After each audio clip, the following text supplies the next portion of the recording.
If any of these guys had been seen doing that, they probably would have been shot on the spot. So that was the training that they had to go through.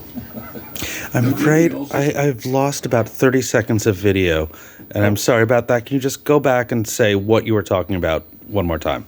Okay, starting at the This is the bomb. the bomb, yeah. One of their final exam, I guess it was to plant a fake bomb in the post office arcade over here, right in the middle of town. And of course they did it at like 2 or 3 o'clock in the morning. I guess the doors were open all the time back then. And they had to get back out. They came in their scuba gear, underwater, came up out of the bay and snuck into the arcade, planted the bomb, and got away. And the interesting thing about this is they did not tell the Merchant Marines, who had guards all over the place with M1. And this is the OSS? This is the OSS Yes. doing the bomb planting, yes. Great. And they had to, if they had been seen by these Merchant Marine guards, they would have been shot on sight. So that was a pretty tough final exam to fail.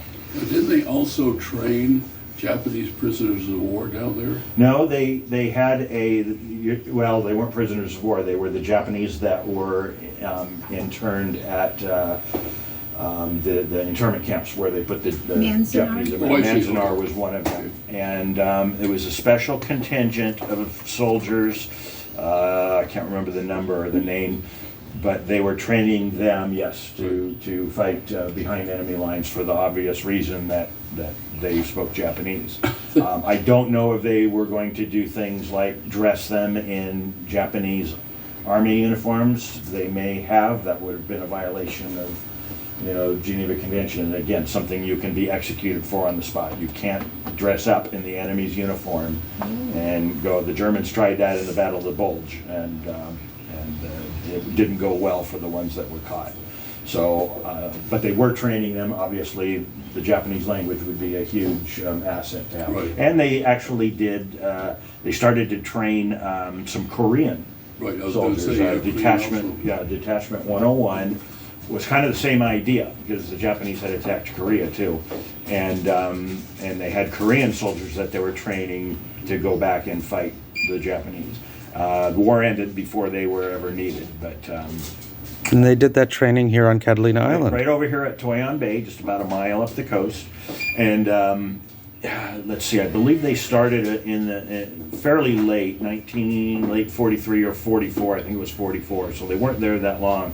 But it's kind of interesting. Old timers on the island have told me that nobody on the island knew they were even here. That's right. Until after the war.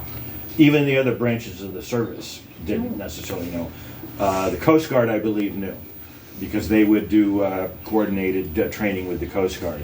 But the locals never knew, because during the war, even the locals couldn't really go out into the hills. I mean, it took special identification and passes just to get on the boat to go over to the mainland. So I thought that was pretty interesting, that nobody knew until the war was over that there was this whole special training base just a mile up the coast here.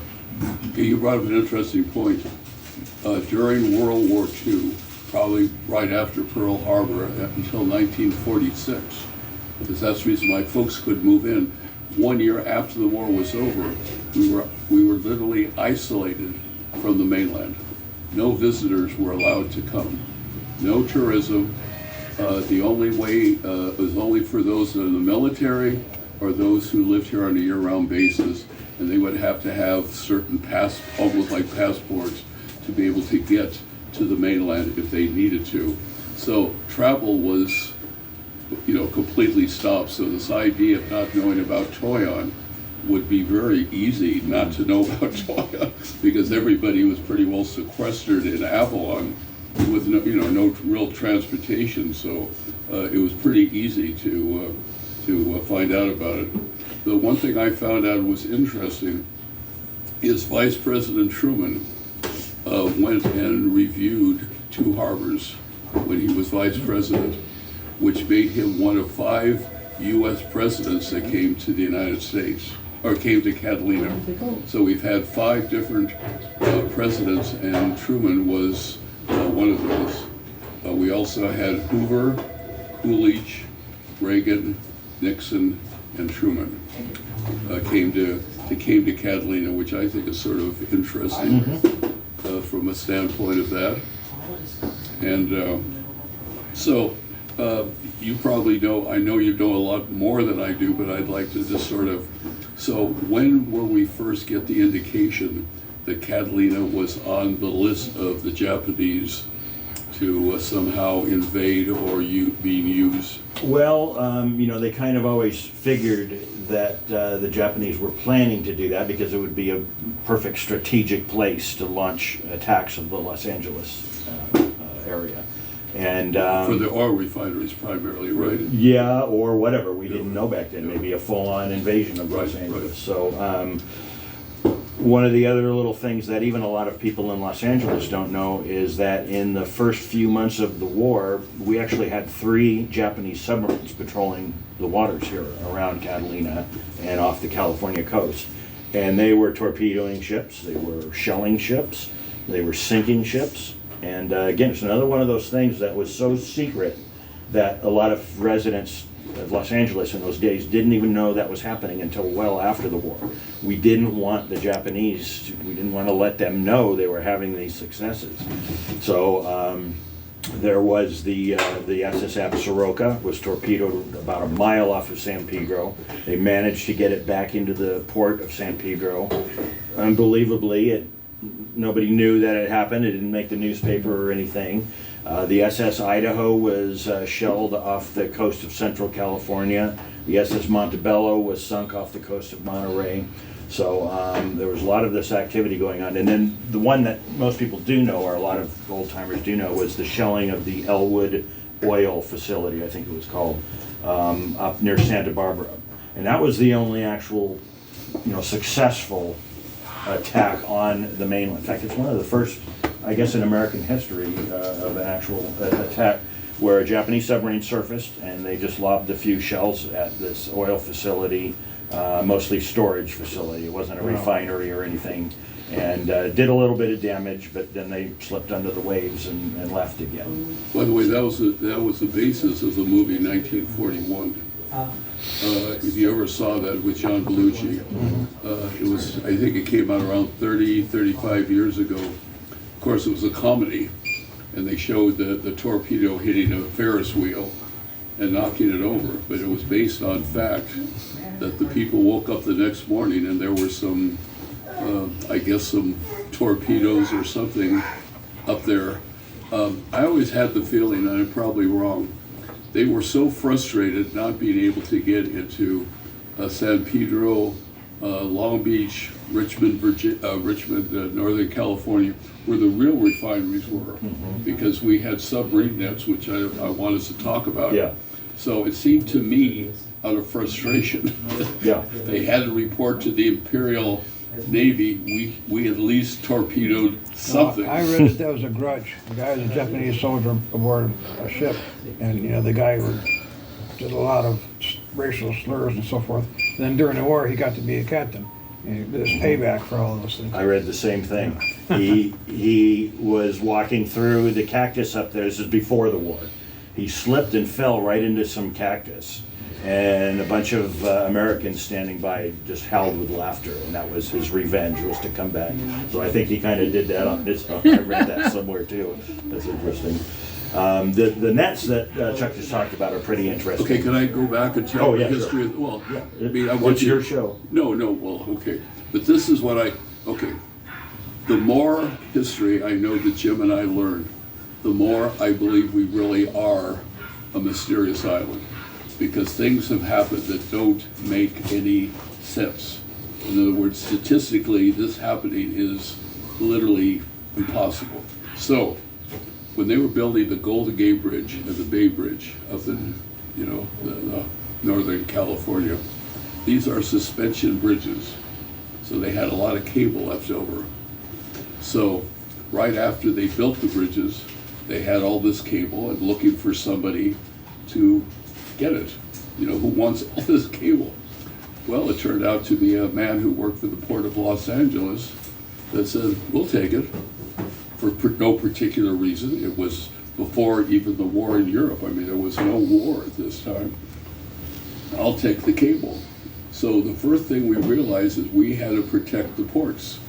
We had to have a way where the boats and the ships or whatever could go in and out, but we would have to close them immediately to keep torpedoes and keep the submarines from ramming them. Well, suddenly they said, guess what? We have all this cable, and the cable was thick enough that submarines couldn't penetrate it, and torpedoes couldn't. So immediately when we realized we have to protect these ports, we had the material to do it. That was the submarine nets, which I think timing-wise is ridiculous. Or, the point is, what would we have done otherwise if we didn't have that cable to come up with something really fast? So I find that to be a very interesting story. It was really important to keep the Japanese submarines out of LA Harbor because of the proximity of the big oil storage facilities around San Pedro, which are still there. That's what you drive through when you're Wilmington. coming from Wilmington and further west.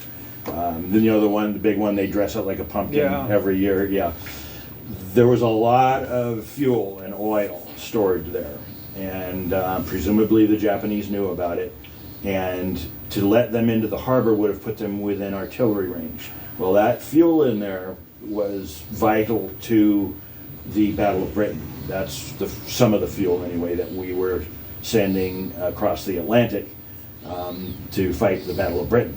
Had the Japanese got in there and completely destroyed all that, I mean, it was pretty close as it was, the Battle of Britain. They came very close to falling to Hitler's Germany. So had they been able to get into LA Harbor, the Battle of Britain might have gone differently. And also the Kaiser brothers were building victory ships. And so to have the whole Pacific coast frozen for lack of fuel, I understand they got it to one a day. One of the brothers was on the East Coast, one was on the West Coast. They were competing to see. And of course, the victory boats were And Liberty ships. Liberty, that's what I was really trying to say, the Liberty ships. They were the way that you were able to get fuel, supplies, munitions to the battleships, the destroyers out there. You couldn't go into a port, especially if it's an enemy port, and say, could you give us some food, So in other words, and these are the ones that the enemy was trying to get out the quickest because they were the supply to keep the war going.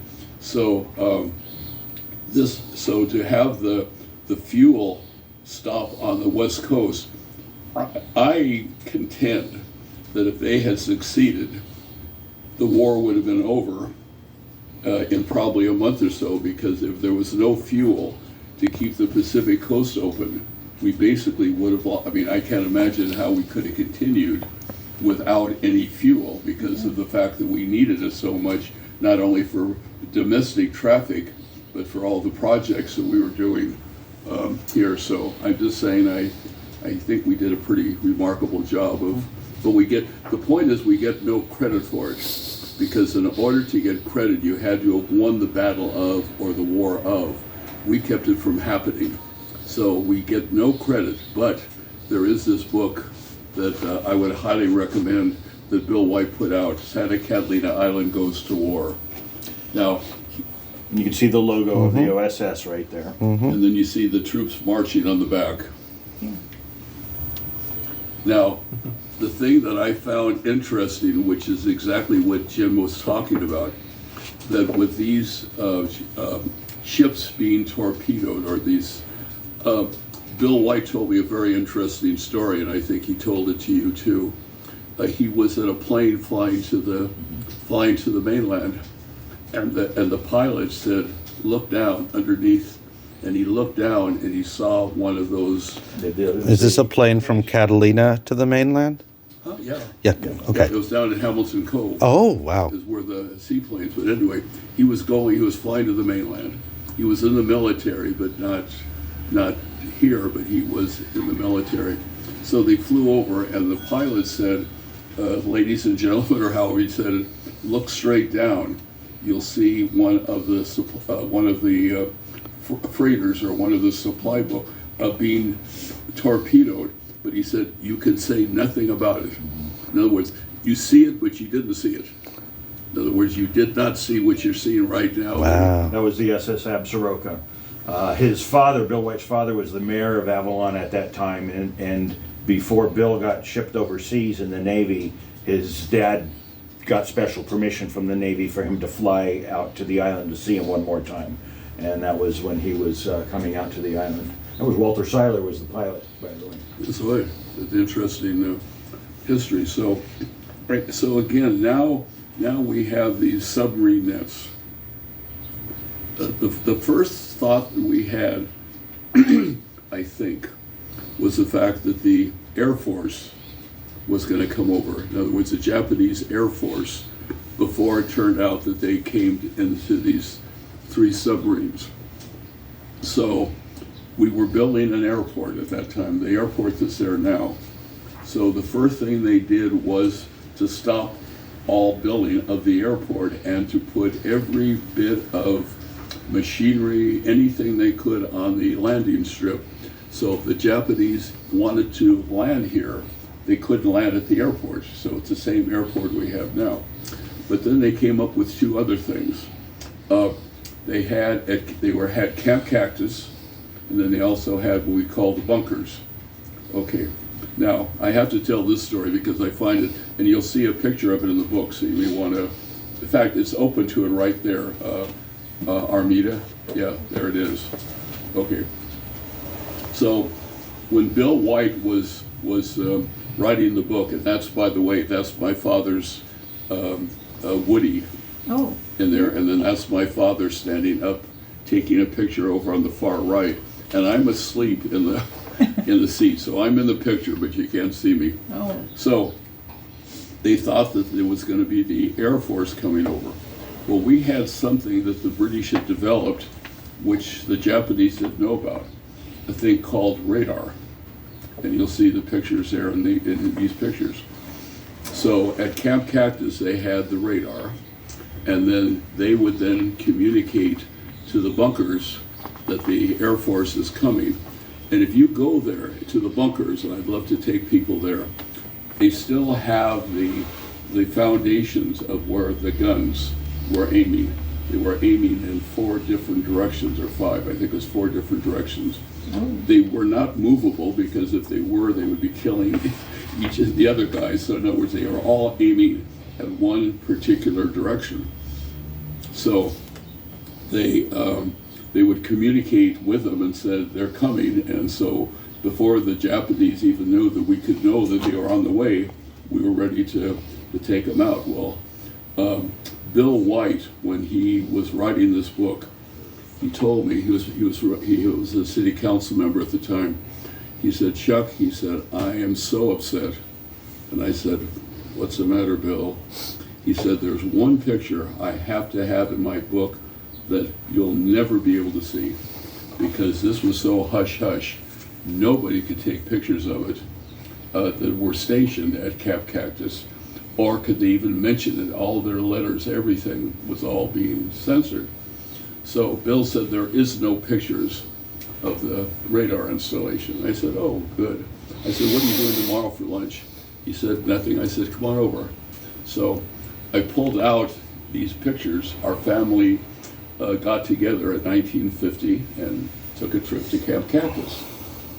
Oh. Okay, so Bill was sitting eating a sandwich, still upset. And I said, "Bill, you might be interested. I just pulled out some family photographs of a trip we made to Camp Cactus in 1950. You might like to look at them." So he's going through them. The radar installation. I said, "By the way, if you don't like that one, there's 2 more behind it from a different view." So that's the reason he. Oh my gosh. So that was his happiest moment. Now, Radar people tower. don't know this, but I remember going to the bunkers. The bunkers overlook Ben Weston. Okay. As far as I know, there's only one left. They had barbed wire along, up the bunkers, so that the Japanese couldn't come into Ben Weston. And like the movie The Guns of Navarone, they would then try to crawl up the side of the hill and take out the anti-aircraft guns. Okay, well, I noticed something that nobody else seemed to notice. They had these gnarly hooks.